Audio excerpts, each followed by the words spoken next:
মেছোভেরির দখল নিয়ে বোমাবাজির অভিযোগ। দেগঙ্গার চাপাতলার জুয়ারিয়া এলাকার ঘটনা। তৃণমূল ও নির্দল সমর্থকদের মধ্যে হয় বোমাবাজি। ঘটনায় থানায় অভিযোগ দায়ের করা হয়েছে। ইতিমধ্যে আরো বিস্তারিত জানবো, ফোন লাইনে রয়েছেন প্রতিনিধি ভক্তি দে। ভক্তি, ঠিক কি ঘটনা, এখনো পর্যন্ত কি জানা যাচ্ছে এই বিষয়ে?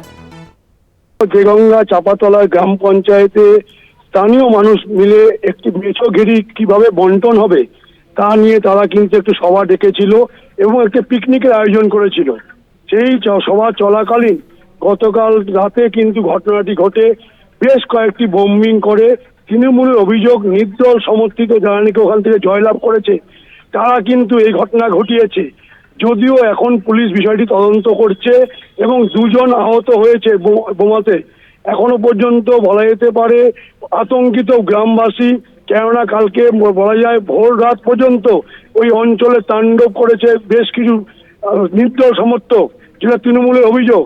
যদিও নির্দল সমর্থকদের অভিযোগ, এলাকা যখন জলকর বন্টন হয় সেখানে তৃণমূল ছাড়া কাউকে ডাকা হয়নি, অর্থাৎ স্থানীয় মানুষের অনেক ক্ষোভ আছে।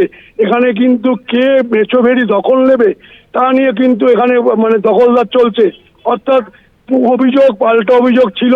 এখন পর্যন্ত পুলিশ কিন্তু পুরো ঘটনা তদন্ত করছে, কেন বোম মারা হলো, কি কারণে মারা হলো এবং মেছোভেরি নিয়ে কোনো গন্ডগোল আছে কিনা সবটাই তদন্তে উঠে আসবে। ধন্যবাদ তোমায়। আমরা কথা বলছিলাম, ফোন লাইনে ছিলেন প্রতিনিধি ভক্তি দে।